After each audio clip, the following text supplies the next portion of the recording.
Svetovna znanstvena javnost in tudi sicer javnost se je odzvala na naše odkritje virusa Zike v možganih dojenčka zelo dobro, zelo pozitivno.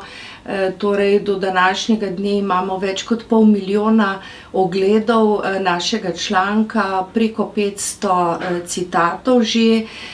Dobili smo številne čestitke, predvsem iz tujine, pohvale in pa seveda vabila za sodelovanje.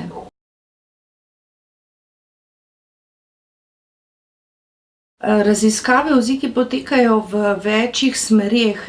Ena je predvsem proučevanje bolezenskih znakov, tako pri okuženih otrocih, potem tudi pri okuženih odraslih in posledicah, ki jih okužba lahko pusti. Druga smer je seveda zelo močna raziskovanje in iskanje potencialnih učinkovin, kot so zdravila, predvsem pa cepiva.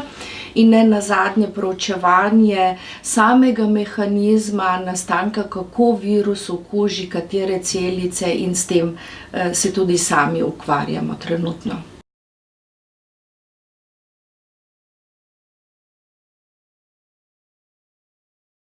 Ja, za skupino je to zelo velik uspeh, tudi za inštitut, fakulteto, nenazadnje za Slovenijo.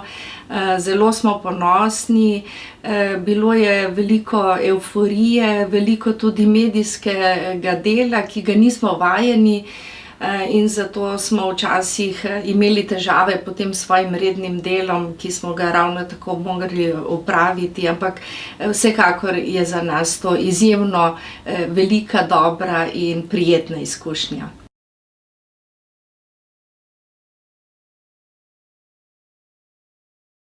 Menim, da si ljudje kot del živalskega kraljestva na planetu Zemlja delimo prostor z ostalimi živimi bitji in seveda se za ta prostor tako eni kot drugi borimo, med njimi tudi seveda z mnogimi in mnogo številčnejšimi mikroorganizmi, kot so virusi, in če nespametno delujemo, se obnašamo, kar počnemo zadnjih nekaj desetletij, nam mikroorganizmi dostikrat udarijo z neprijetnim udarcem, kot so recimo odpornost bakterij proti antibiotikom in drugim protimikrobnim snovem in seveda tudi novi virusi s svojimi posebnostmi kot virus Zika.